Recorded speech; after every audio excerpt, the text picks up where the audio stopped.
why did they not present it during plenary debates in the House of Representatives and in the Senate?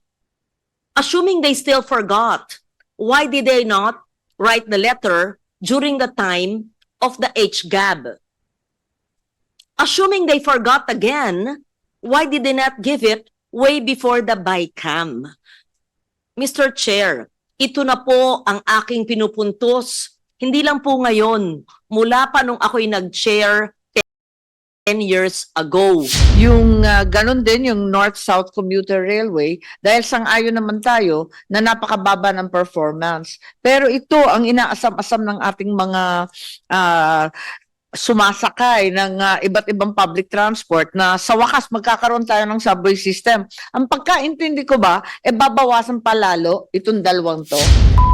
The explanation of Secretary Banoy pertaining to the necessity of funding the MRT operation and maintenance emanates from the fact that if the common station is not finished by the first quarter of 2027, even if matapos daw po yung MRT 7 by the same time, there will be no connectivity to MRT 3. So that's why it's time critical for us to be able to fund this.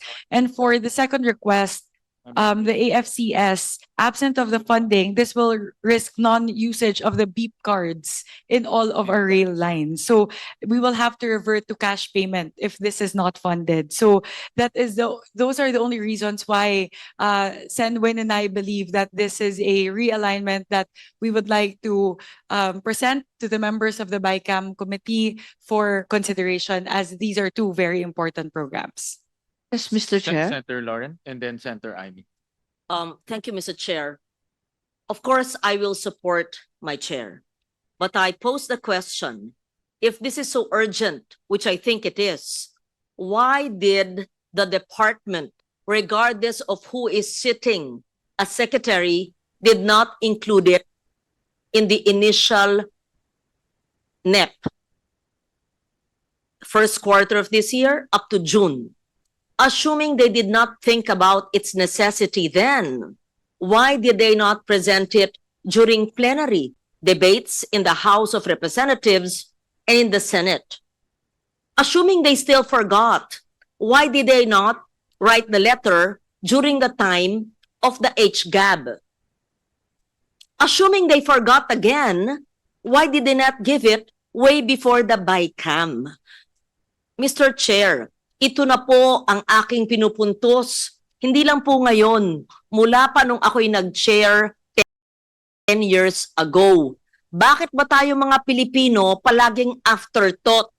Palaging pahabol? Palaging last minute? Kasi hindi naman to bagong proyekto. Naniniwala po ko, at don't get me wrong, I will support it at wala namang karagdagang hinihingi. Pero inaayos lang na yung budget. Hindi ba nila inayos mula nung inisip nila? The good secretary I know has been in the department for a long time. Career yan eh. So, hindi pwedeng masabi dahil bago. Nandyan naman sila.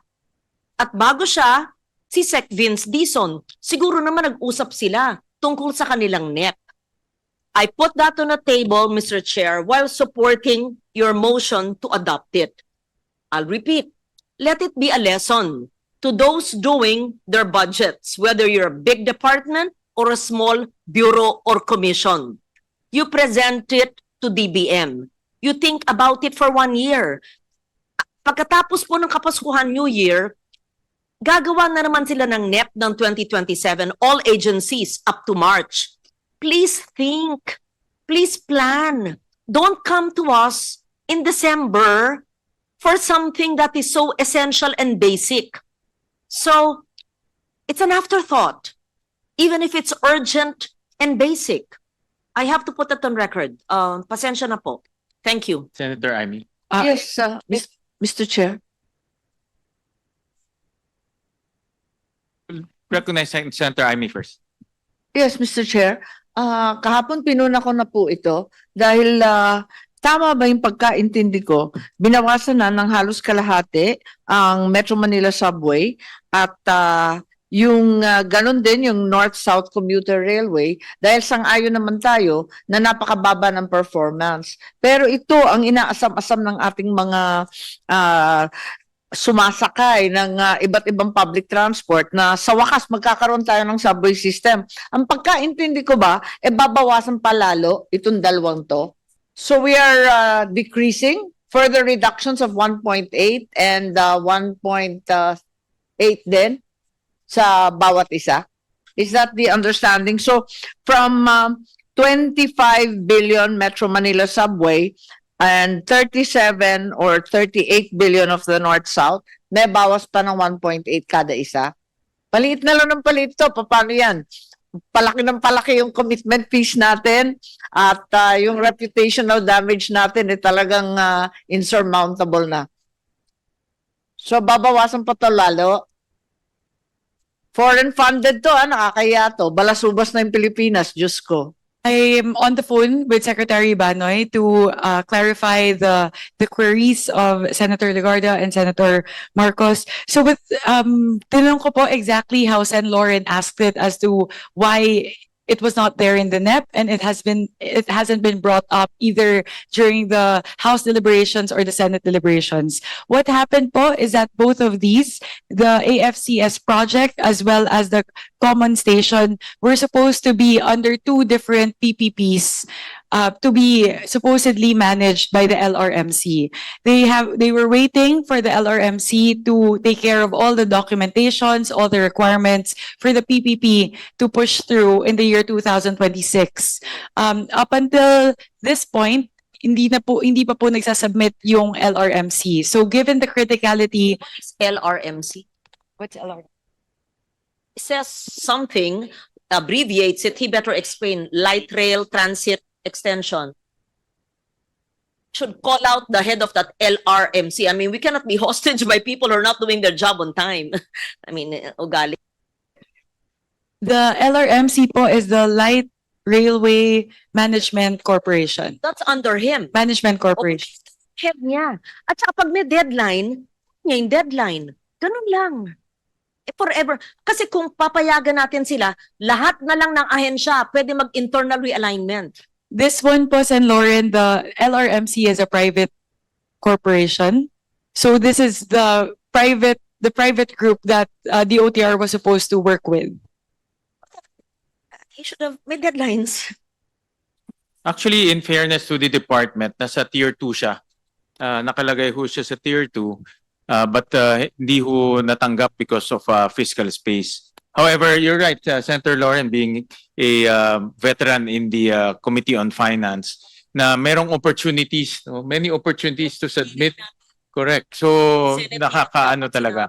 But then again, when we were evaluating the projects, lalo na yung automated fare collection system, ito napakahalaga dahil ngayon yung ating fare collection system ay merong manual, merong yung old technology. So they wanna move forward with the new technology, parang sa Hong Kong or sa Bangkok na tinatap nilang pwedeng gamitin credit card. So that's the essence. So that's why when we were evaluating this, nakita namin na maganda naman yung kanilang proposal. As to the yung query ni Senator Amy, pagdating kasi sa dito sa okay. Meron pa ho, let's say dito po sa North-South Commuter Railway, meron pa ho silang approximately 30 billion pesos sa continuing appropriations ho nila. Kaya malaki-laki pa ho. Pagdating ho dito sa Metro Manila Subway Project, meron pa ho silang 10 billion pesos na naka-allocate. So that's why I think because nung in-evaluate ho nila yung kanilang utilization rate as well as the importance of the other projects, nag-realign ho sila nung kanilang budget. So dahil meron pa hong natitirang 10 billion and also close to about 30 billion no dito sa kanilang about mga projects ho nila. Mr. Chair, Yes, Senator Erwin. it's just a point of suggestion lang. Siguro, bycam po ito di ba? We're trying to reconcile between the House, the GAB, and ours. And this is not the time wherein we insert a budget like this. May panahon, Mr. Chair, na sa NEP and then sa House Committee, sa atin, sa committee natin. Bakit dito? Ang problema dito, Mr. Chair, baka naman maging kaugalian na ito in the future. Every time magba-bycam, ay pahabol natin kasi okay lang pala dahil yung unang bycam nila na nag-live, nahabol naman ng LRT. Baka every year na lang, pag hindi nila nailagay sa NEP, nakalimutan nila sa committee level, hahabulin nila sa bycam. This should be, we have to set rules here, Mr. Chair, kasi baka maging kaugalian na ito in the near future, Mr. Chair. Mr. Chair, precisely that was in tier 2, except that the documents were not ready at the time of the hearings of both the House and the Senate.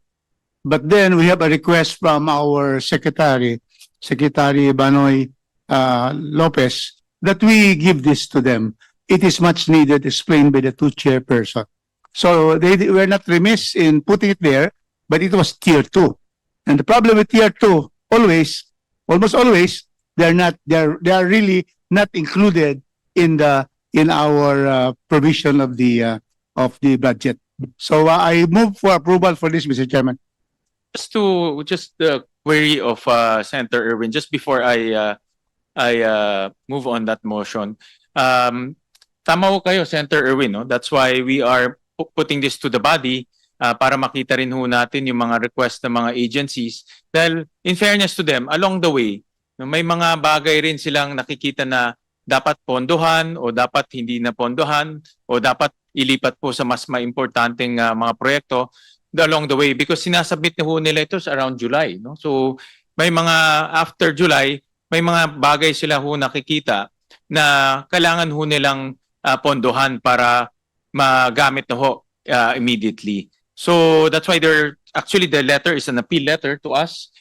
If we will accept their appeal to realign these amounts so that they can operate much better and also execute new projects such as the automated fare collections Mr. Chair. next year. Just want to add, because I came from the executive also as a secretary of a department back then. Pag sinabihan po kami na we have to prepare for the NEP, we inform agencies under us. Eh, hindi po ba nagawa nila ito? I mean, like LRMC, under naman po sa kanila yan. They could have asked LRMC, what are your requirements? What do you need? Bakit ngayon pa po they will have to come up here? I mean, and then state us like, oops, nakalimutan namin. Oops, nasa tier 2. Binibigyan naman sila July, August, September, October, November, December. I mean, after 5 months, Mr. Chair. That's what I'm trying to point out, Mr. Chair. If I may respond po, from what I understand po, what happened was it was in tier 2. It was not funded by DBM because I think DBM mostly funds tier 1.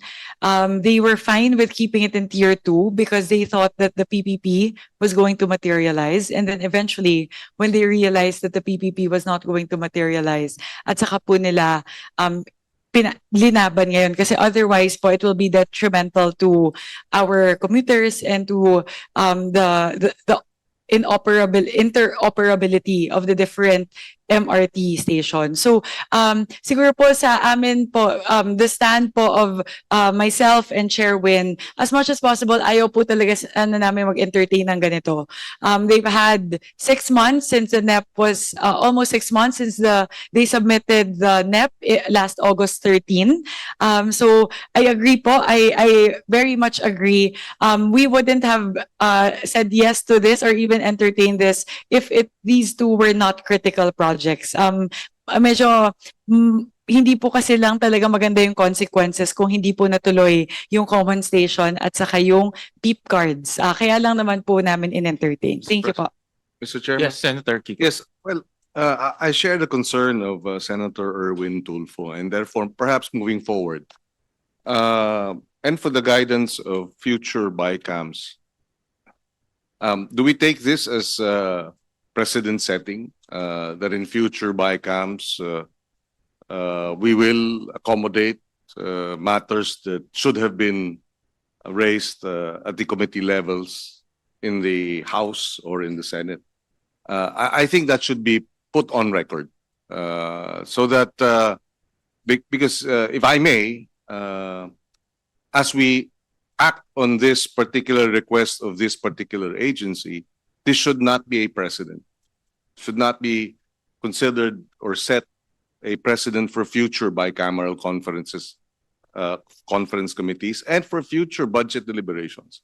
That in the last moment, in the last 5 meters of a 10,000 meter run, somebody will step in and say, "Can you include this and approve this?" So hopefully, for the guidance of future bicameral conferences, conference committee meetings, while we will support the position of our chair, this should not be considered or as precedent setting, and that future budget requests of this nature should not point to this decision of the bicameral conference committee as precedent. Thank you, Senator Kiko. Senator Erwin? Well, I support, Mr. Chair. I mean, both chairpersons, their point, I support. If it's a necessity, why not? Di ba? Kailangan po talagang gawin ito, yung Cavite Extension, lagyan ng pondo, automated fare collection system, para isa na lang, di ba? I really do support. Pero my point here, Mr. Chair, is that BICAM is to reconcile the conflicting provisions of the House and the Senate versions of the bill. Hindi po part ng conflicting provisions. So yun lang po sinasabi ko. But I do support, Mr. Chair. I rest my case, Mr. Chair. Thank you, Senator Erwin, and thank you, Senator Kiko, for those intervention. Sa totoo lang ho, ang dami ho naming nakukuhang pahabol. Si Senator Lauren, in fact, mentioned a few items. Ibang department. Diba, Ched, I think, also texted you? Sa akin, meron din ho. Kami ni Chair Mika, ang dami hong mga pahabol request. But ako will approach this on a case-to-case basis depending on the urgency and the importance of the request. Dahil ho dito, common station, automated fare collection, gift card. After analyzing and consulting with the department, we saw that this is important to make our public transportation system seamless, no? Kasi meron siyang intermodal capability. But yung mga others, yung mga pahabol, hindi na ho namin present dito po sa body. No? So with that, we have a motion from from Congressman Rufus. Second. Duly seconded. The proposal is deemed approved. Thank you, Mr. President. Senator Kiko. Well, it was already raised earlier that there were several requests. I would just want to place this on record that after we approve the budget of the Department of Agriculture, that evening, December 15, when did we approve the DA budget?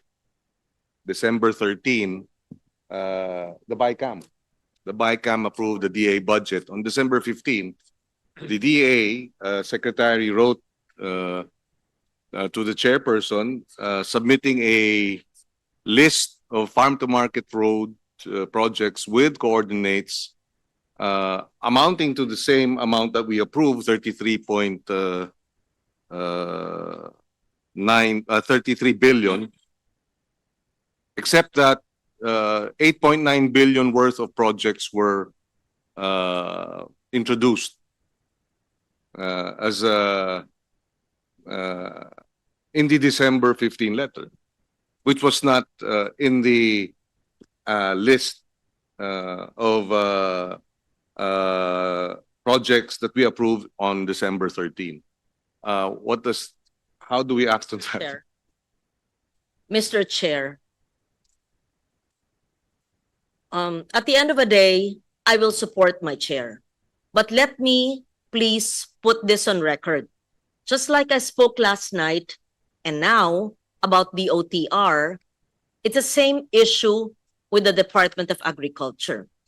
If the more than 8 billion pesos worth of farm-to-market roads were indeed essential in serving our farmers in the hinterlands, why was it not included in the NEP or even in the HGAB? Even if you say that there are coordinates, why did they swap So I would like to know what were the more than 8 billion pesos worth of FMRs that are deleted now from the HGAB and the Senate version that we are reviewing in the BICAM. Sino po ang mga magsasaka na maaapektuhan sa matatanggal na FMR dahil pinalitan ng DA ang kanilang listahan ng farm to market road? I don't understand. So ano mangyayari po sa farm to market roads na sinumite ng DA, na inaprubahan ng HGAB, na inaprubahan po natin, tapos papalitan dahil sa isang sulat? So I would just like to make it clear that these are not Senate-introduced FMRs. We did not introduce or submit a list to the Secretary, just to be fair, okay? Insofar the Senate is concerned, we understand and support the House amendments for farm-to-market roads in specific rural districts, and that is both needed, and as long as there are coordinates and not just a lump sum, that is supported. But suddenly there's a change. And as I said, I spoke to Secretary Laurel on Sunday morning because I was confused with the 16B NEP and the another 16B HGAB. And he said, I don't know if I should say it here. Okay, he said something. I will tell you later. Then I'm surprised that he's sending another letter now for another 8 billion. So I would like to know, I have to be enlightened, Mr. Chair. Why is there suddenly, within 3 days of that conversation, there's a change of heart or a change of mind of farm-to-market roads worth 8 billion? Ano po ang mangyayari sa tinanggal niyang 8 billion? At anong nangyari sa ating kanayunan na kailangan bigla ng 8 billion na ito? So may switching. May switching, may swap. So yung tinanggal po na 8 billion, malay ko kung saan yun, saan po ilalagay? Sa NEP ng 2027? Ito pong bagong 8 billion, saan po nanggaling yan? Anong mga distrito, probinsya, bundok, kanayunan, saan? Please enlighten this representation. I'm not trying to interpolate my colleague because I did not receive the letter. I just want to understand, please. Again, if we will make this a habit, then every agency will change internal realization. Oh, pareho naman ng level eh. Papalitan na namin ng laman. Ano tayo, halo-halong kalamay? Ang BICAM, nangyayari ba sa akin noon? Ay, hindi ko tatanggap ng ganyan. Last minute? Di. So, maybe you can, what is that agricultural emergency that the DA will have to change 8 billion worth of FMRs? I want to know and understand. I'm not angry at the vice chair or the chair of Agri. I'm just passionate when there's something I do not understand and I need to comprehend it, Mr. Chair. In the end, I will support my chair. If I may place on record, this request has not been acted on. So we continue to, well, at least for the Senate, we are standing by the previous list that we approved on December 13. Now, if unless there are members of the bicameral conference committee who disagree, I think we should stick with the December 13. Mr. Chair, And for the record, the December 13 list has coordinates. The 33 billion peso December 13 list. We approved it with the coordinates. And the 8.9 likewise has coordinates, but they're a different set of projects. from that which we approved on December 13. In other words, they are removing 8.9 billion pesos worth of projects that we approved with coordinates and replacing them with 8.9 billion worth of new or different projects also with coordinates. Alam ko sasabihin po nila, pareho naman yung level. Pero again, kung pinayagan natin sa DOTR, sa DA, what will stop other agencies? Change na lang yung listahan ng classroom sa DepEd. Change na lang yung ibang mga highway at multipurpose sa DPWH. Palitan na lang lahat ng irigasyon sa NIA. Tanggalin na lang. These lapses will affect the planning of projects that are, we're so diligent in our responsibility to plan, to submit requirements. Tapos isang sulat lang, palit. I think you have, I'm sorry, Mr. Chair. Okay, hindi ako yung chair. Ano yung dahilan? May dahilan. If it's a national security issue, yes. If it's so important, yes, I want to understand. Gusto ko lang maintindihan.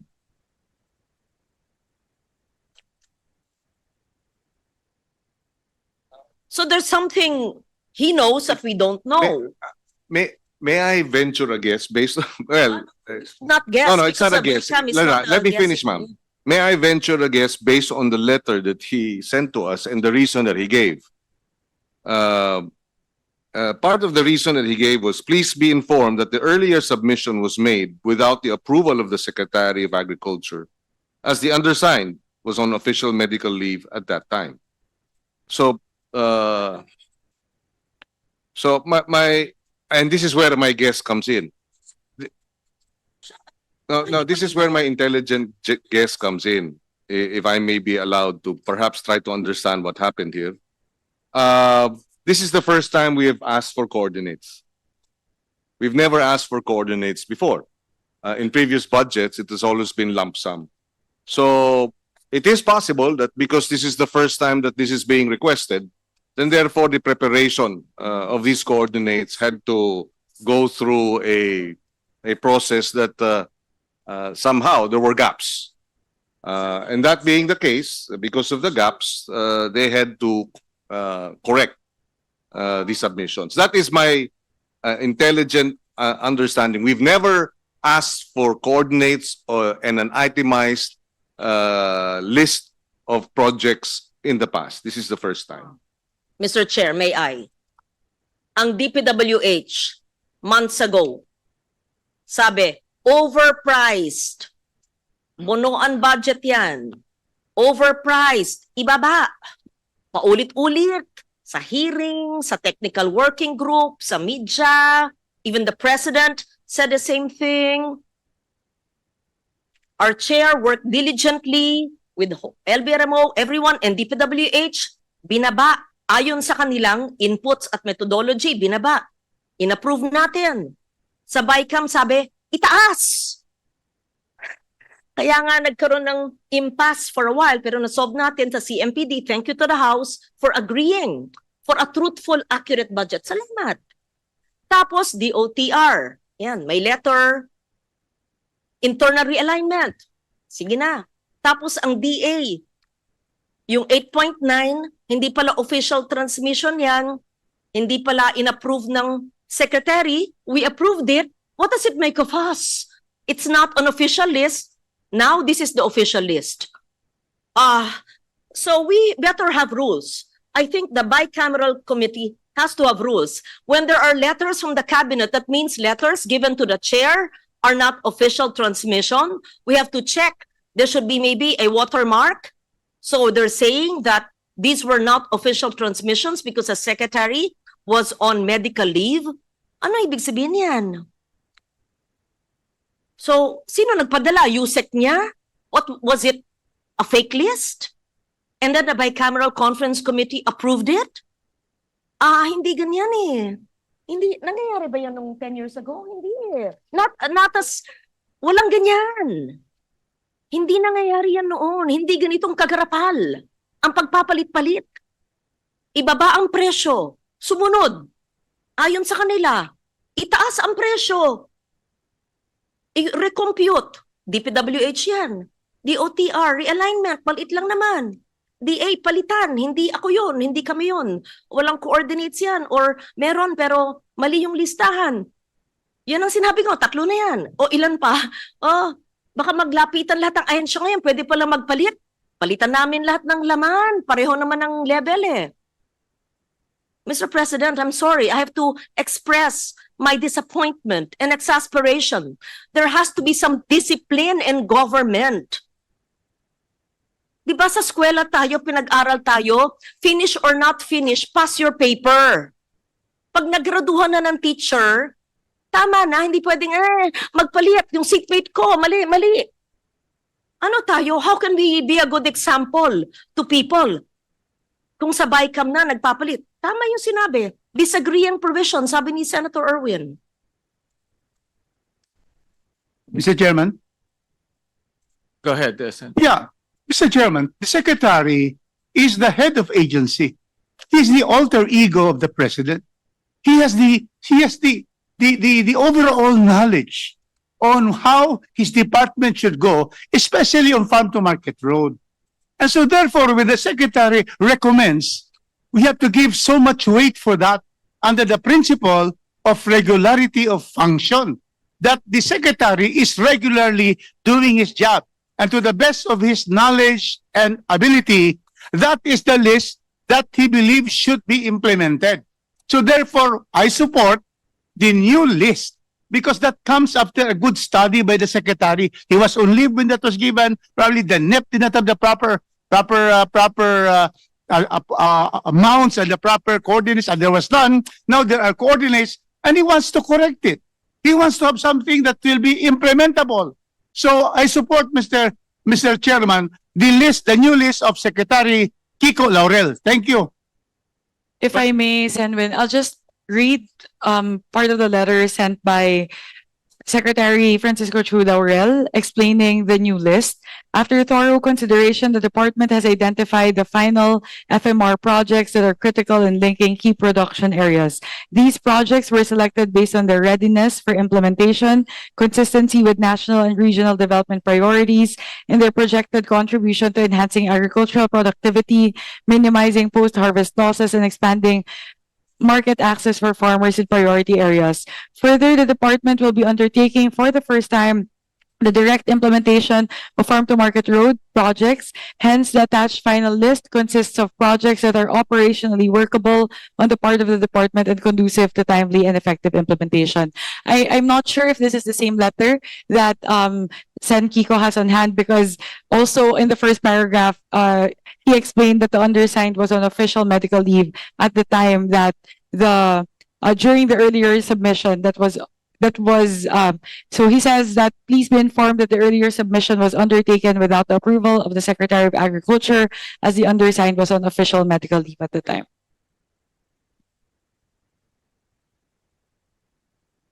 Actually, I was talking to Senator Lauren. Ang tanong niya kung nangyayari ho to nung mga unang panahon. Ang sagot ko, hindi ko alam dahil kayo-kayo lang nag-uusap eh. No, ngayon, I'm not saying you, but I'm saying in general, no? In general. I'm not saying you, Ma'am Lauren, no? I'm saying in general dahil this is the innovation that we introduced so that all of these things will be brought out to the body. Pag-usapan natin, pagdebatihan natin, we might not agree, we might agree, we might find some solutions, pero ang importante ho dito, nalalaman ng lahat, no? Hindi lang sa ilan-ilan lang po ang nalalaman.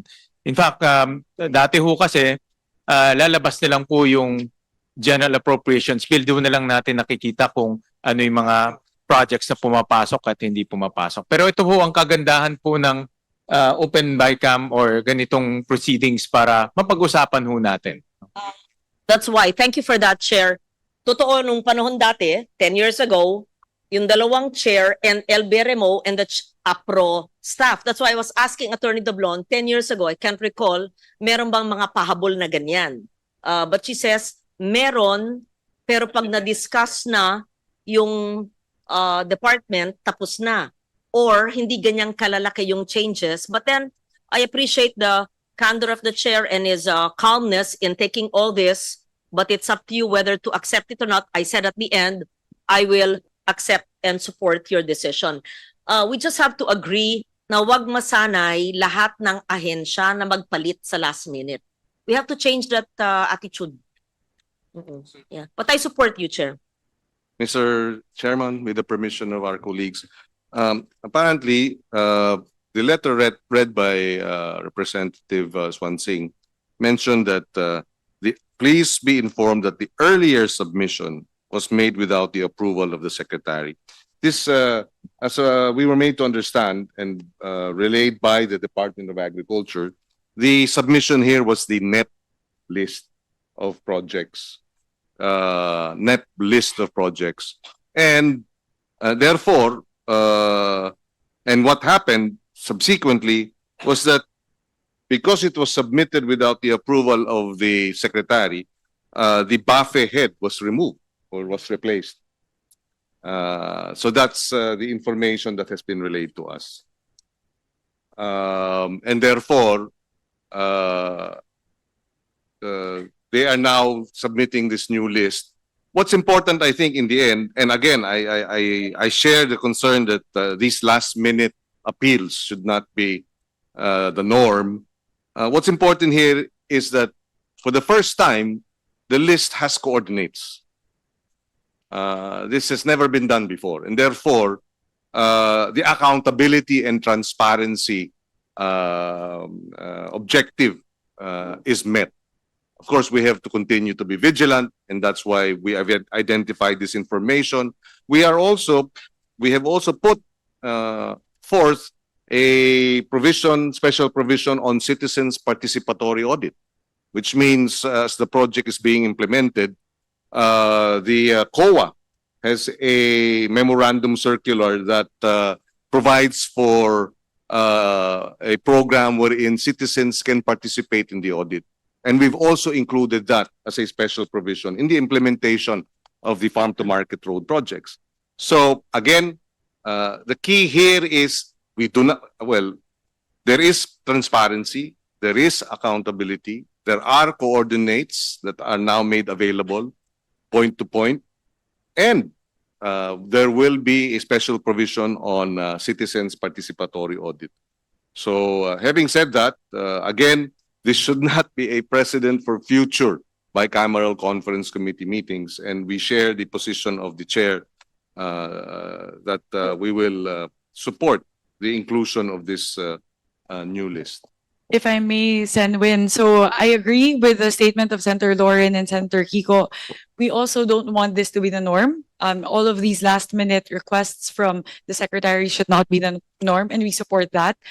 Siguro po ang magkagandahan po dito, na-check na po kasi talaga isa-isa ng DA yung mga proyekto na ipapasok po natin sa budget sa 2026. As they explained it, they selected it based on their readiness for implementation, consistency with national and regional development priorities, and their projected contribution to enhancing agricultural productivity, minimizing post-harvest losses, and expanding market access for farmers in priority areas. So, bukod po sa masisigurado na mai-implement itong mga proyekto na ito dahil specific na po yung areas Kaya na po ding silipin ng ating mga kababayan, ng mga auditors, mga third party na gustong mag-check, identified po Bukod dun sa increased implementability ng mga projects, nasisigurado din po nito na na-identify na ng DA kung ano lang talaga yung pinaka-prioridad ng mga farm-to-market road. So, hindi na po yung mga lugar siguro na, di ba, mauuna na yung pinaka-connected doon po sa mga main thoroughfare. So, yun po siguro yun. Masigurado po na may implement yung mga programa at masisigurado din po na yung atin pong popondohan ay yung mga talagang pinaka-prioridad at pinaka-mahalaga ng mga farm-to-market roads. And again, I share the sentiments of our colleagues that this should not be the norm moving forward in the succeeding budget seasons. Appreciate the concurrence of the House Chair, Kong Swansing. Let me just put on record, Mr. Chair, that when the GAA is signed and we have an oversight committee, I'd just like to see the comparison of the 8.9B as part of the 16B FMR in the NEP which was unauthorized, but we're surprised and that should not happen again when departments send us communication. Sabi nga ni Chair, binigay sa atin eh. Malay naman natin, NEP nga ito. Malay naman natin finar niya yung tao niya. The internal troubles of a department is not our problem. It becomes our problem now when we're informed 6 months later that it's not authorized. I mean, that's dangerous. So, and then we want to compare what was the unauthorized list and what is the new list. But again, I leave it to the chair of the Agri during our oversight by 2026. Thank you. And just to manifest po, in terms of the completion of the list as of today, out of the 1,674 projects that comprise the 32 billion, 99.4% of the projects are already complete with all the coordinates and all the specific location. So, 10 lang po sa 1,674 na projects yung wala pang coordinate. So, yung sinubmit po nila na listahan, 99.4% na po yun ng 32 billion. Kompleto na, halos kompleto na po yung listahan na sinumite po ng DA para po dun sa 32 billion. Sa akin lang naman, if the secretary is saying na hindi ito yung kanyang approved projects at pinaalis niya yung kanyang head nung kanyang Bureau of Farm Equipment, mahirapan naman ho siyang i-implement yung projects na hindi niya na-evaluate o hindi niya ho nakita o hindi niya na-approve. So it's going to be very difficult for him, especially na wala na yung tao doon na nagsubmit itong project. So if I put myself in the shoes of the secretary, tapos may mga projects doon na hindi ko na-approve, paano ko naman i-implement ho yung kung tingin ko ay hindi ho nararapat yung mga projects na yun. Mahirap rin for the secretary, no? Especially in 2026, bago lahat yung kanyang mga pondo. Yes, if I may add, apart from the two earlier special provisions of citizens participatory audit and what's the other one? No. We will have the online dashboard so that this will now be made available online. The DA has agreed to that. Very basic also in terms of the safeguard is we remove the farm to market road projects from the DPWH and place it under the DA. And we also identified possible modes of implementing the farm to market road projects to include local government partnerships as well as PPP or private public partnerships. When the local governments are involved, when private sector is involved, there is greater participation, there is greater transparency, and therefore greater accountability. So all these are part of the special provisions that we have put forth for the Senate version. And I understand when we approved it, because we already manifested this earlier, it has likewise been adopted by the bicameral conference, these special provisions. Any more comments? So move, Mr. Chair. Second, the motion to adopt the new list that came from the Department of Agriculture, duly signed by the Secretary himself, Secretary Francisco Tura Laurel, is deemed approved. And in the interest of transparency, we will publish the amendments that were made in the website.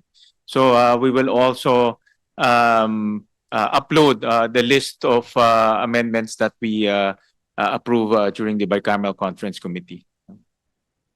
All right. So with that, we go to the departments or the agencies. So we'll go back to the regular programming. Thank you. So we now proceed with the Department of Tourism. on the part of the House for the Department of Tourism, the amount reflected in the HGAP reflects the same amount as in the NEP, which is 3,651,214,000.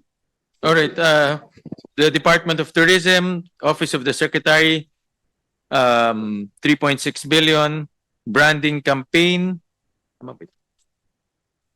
1 billion pesos, general management and supervision, 699 million pesos, tourism planning, 644 million pesos.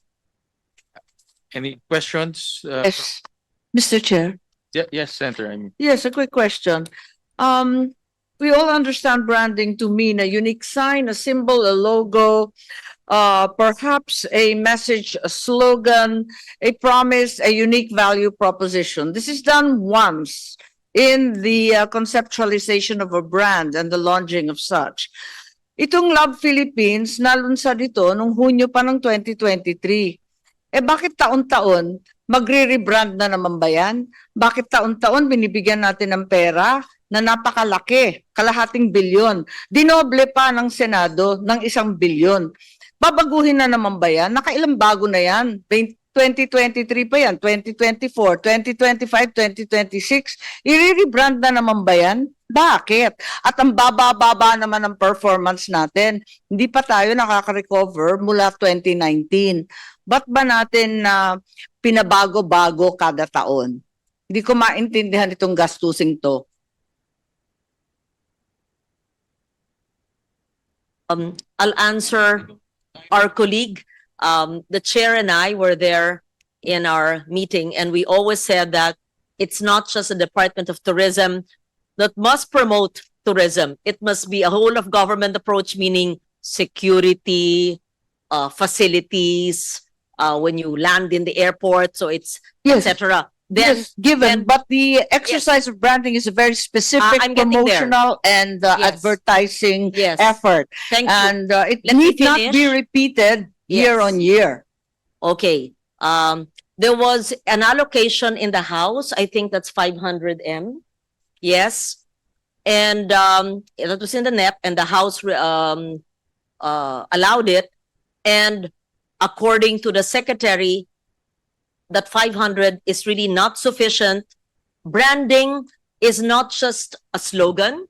It is the overall communications, which would also include, I believe, the payment of airtime in specific programs globally, internationally. And other countries have 10 times more of their budgets for branding. So this is not just a communications plan with the slogan of Love the Philippines. It would also mean write-ups, articles, social media, and shows internationally. Yes, and roadshows, promotions. So, as a great believer in marketing and communications, the chair and I felt it was important to support the Department of Tourism. For after all, their contribution to GDP is a big amount. I think more than 10% GDP. Especially now that we are challenged in terms of our image abroad, in terms of scandals that have rocked government, and we really wanted to support the DOT. So that is the basis. I did not, to be fair, I did not do it unilaterally. I consulted the chair, and it was actually a commitment of the chair, which I appreciate. I did not do it as an individual amendment. It was a committee amendment in due consultation with the chair. Thank you. Yes, pinagtatakahan ko lamang dahil nakita natin na talagang bumabagsak ang turismo, may decrease ng 2.16%. So hindi ito mahahabol tulad ng sinabi ninyo dahil sa branding lamang. Hindi advertising ang problema. Sang-ayon po ako sa inyo at ang kinakailangan gawin ay isaayos ang intermodal transport, gawing mas mura ang pagbabiyahe at paglalakbay at higit sa lahat yung peace and order and corruption scandals hindi nakakatulong sa Pilipinas. Pero itong gastos ng gastos para sa branding, paulit-ulit, hindi naman yata tama rin. Kasi napakaraming nangangailangan ng tulong sa ating bansa, mula sa magsasaka, sa mahihirap, sa urban poor, hanggang sa senior citizen. Bakit natin pinag-aaksayahan ng panahon ito samantalang hindi pa nasasaayos ang intermodal transport sa ating mga isla at hindi rin ume-epekto to, pabagsak ng pabagsak. Kaya para sa akin, hindi ito magandang investment. I agree, and we take note of the comments of the good senator from Ilocos. I wish you had joined us in the hearing as well, but this is something we supported for DOT, and we approved it in the committee report as well. So I leave it to the body. Thank you. Well, I am a firm believer of tourism. For me, low-hanging fruit ang tourism sa atin. Tama ko kayo, Senator Amy, na naging very challenging ang tourism sa atin, lalong-lalo na nawala yung Chinese market sa atin. So more so, we should explore other markets. We should market our country or even directly the islands to the different areas. So that's why nung nag-hearing ho kami, isa sa mga strategy po ng Department of Tourism is to look for other markets. That's why they needed extra funding to explore other markets and to attract other tourists to compensate for the slowdown in the Chinese market. No? So yan po yung rationale kaya po tayo nagdagdag ng pondo sa kanila. At a multiplier effect is not only Metro Manila but to the countryside, no? Sa Camiguin, lalong-lalo na may airport na ho sila, nakulang yata ang pondo pero nadagdagan na. Thank Sa you, Mr. Chair. Negros Thank you, Your Occidental, sa Cagayan de Oro, sa Samar, sa Ilocos Sur, dami nating mga magagandang sites. But we need to market it kasi hindi alam ng mga kababayan ho natin. Hindi alam ng mga turista, hindi rin alam minsan ng mga kababayan natin na kung gaano kagaganda. Palawan is voted one of the best islands in the whole world. So, isa yan sa mga dapat ho nating i-market outside of the Philippines. So, that's why we deemed it appropriate to just increase their budget by a fraction so that they can improve their reach. Alala ko during our hearing, pinaalala sa amin na 8.9% nga ng GDP ay galing diretso sa tourism, and 13.8% of our total population are directly employed through tourism. Pag indirect pa ay halos 30% ng ating populasyon ay nagatrabaho, apektado sa tourism. Tour guide, driver, cook, tagalinis, ang dami talaga. So, this is the low-hanging fruit. We're not a manufacturing giant. Agriculture is suffering due to climate adversity. Tourism is there.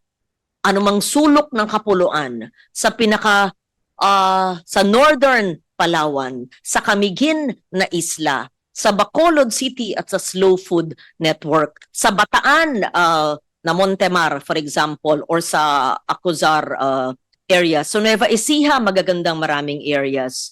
Sa Ilocos region, kay Kong Mihan, Vegan Ivan Candon. Syempre, si Cagayan de Oro at Northern Bukidnon, kila Migs at kila Rufus. Sa Samar, napakagraming dyan, mga caves, magaganda at mga beach areas. At pati naman sa Valenzuela, maganda. Ano mapupuntahan sa inyo? Yung museo ninyo. Maraming salamat. Oo, sa amin sa Antique. So, kailangan ng, kasi how can you visit something that you don't know exists? So, kailangan ng promotion, kailangan ng kaalaman. Yun. And Akin don't lang po. worry, itong 500 million, napakalaking pondo ito. Kaya nga, i-convene natin yung oversight natin para malaman natin saan napunta at ika-quantify natin yung impact nito sa trabaho. Thank Para- you. Yes, tanggap ko po lahat yon. Subalit sa kabila nito, maliwanag na yung domestic tourism ay tumataas, bagsak na bagsak ang ating foreign tourism. Kaya para sa akin, bakit tayo gumagastos sa CNN at iba't iba pang napakamamahal na mga outlet samantalang hindi naman nagsisipunta ang mga taga ron hanggang hindi natin maisaayos ang ating peace and order, ang infrastructure, and intermodal transport. Napakamahal umikot sa Pilipinas pag hinambing mo sa Vietnam, sa Thailand at iba pang lugar. Unahin po natin ang kinakailangan, hindi yung walang tigil ng paggagastos ng advertising sa mga outlet ng mga dayuhan na hindi naman interesado pumunta rito dahil natatakot pa rin. Yun lang po. First things first. May puntos at naniniwala po ako sa sinasabi nyo, dapat ayusin natin ang bahay natin bago tayo mag-imbita. But in the meantime na inaayos, kailangan din pinopromote natin. At nawala nga sa atin ang Japanese market, sayang. Kailangan i-attract natin. At maraming mga untapped markets, including the European market. That's why we need branding and promotions and all of the marketing and promotional Kung requirements. ganon, dapat maintenance level lang hanggat hindi pa naaayos ang mga kinakailangan ayusan. Dapat maintenance level lang, ibig sabihin yung NEP na nasa 500 million. Bakit idodoble na hindi pa naman handa ang ating mga tourism destinations? Sa totoo lang. Actually, if you, I'm looking at research about PowerPoint pala ito ng Department of Tourism. Ang marketing budget ng Thailand is $167 million.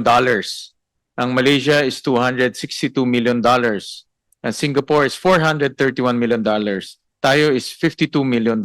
So even in around ASEAN, malayong-malayo po yung ating marketing budget. And we all know that Thailand receives close to about 50 million tourists. No? Yes, So precisely, Mr. Chair. At the rate they're receiving tourists, sa cost per head, ang layo naman kasi natin. Yun lang, yung ating cost per head, napakalayo naman talaga at wala namang resultang pumapasok na ganong kadami dito. Madam Chair, Mr. Chairman. Yes, good that we're talking about tourism because Secretary Frasco recently published the roadmap for tourism in our Muslim areas. Yan nakalimutan natin. Now we thought that the Muslim areas there is no peace and order and there are no historical sites nor culinary products. The recent publication of Secretary Frasco would now give a roadmap of where to go in our Muslim provinces and cities, and they are peaceful. There's relative peace in Mindanao. And so this is an area sector which has quite been it has been neglected for some time, Mr. Chairman. But now we are opening up the historic sites in our Muslim areas and the culinary delights in this area. So we congratulate Secretary Frasco. Now this branding, we do not have a change of new brand. This is an expansion of the drive and the campaign to get more tourists here in the Philippines. And we hope that with Secretary Frasco, we can have more tourists to Mindanao, and not only Mindanao, like Cagayan de Oro, as mentioned by Senator Lugarda, we have our whitewater rafting, the best in Asia, but also especially in our Muslim areas, which are now open to tourism, providing jobs and income to our Muslim brothers and sisters. Thank you, Mr. Chairman. thank you. With that, I failed to mention the budgets of the other sub-agencies of Department of Tourism. The Intramuros Administration, 101 million pesos. Under it is Tourism, Marketing and Promotions, 10.7 million pesos. Parks and Development Committee, 316 million pesos. Subsumed under it is Satellite Parks, 172 million pesos. So, This is 101, this is 161. sorry, in Intramuros, There's 101. it's 161, not 101. I think I made a mistake. So, with that, any motion or any Approved. Mr. Move to Chairman. approve. duly seconded? The budget of the Department of Tourism is hereby approved. And I appreciate the comments of Senator Amy Marcos. Those are very valid points, and we will request the standing committee on tourism to come up with a hearing looking at the holistic picture of our tourism industry. So with that, we go to the Department of Trade and Industry. This is the subcommittee chaired by Senator Amy Marcos. On the part of the House, for the Department of Trade and Industry, the HGAB amount reflects the same amount as in the NEP, which is 9,604,643,000. Madam Chair. Okay.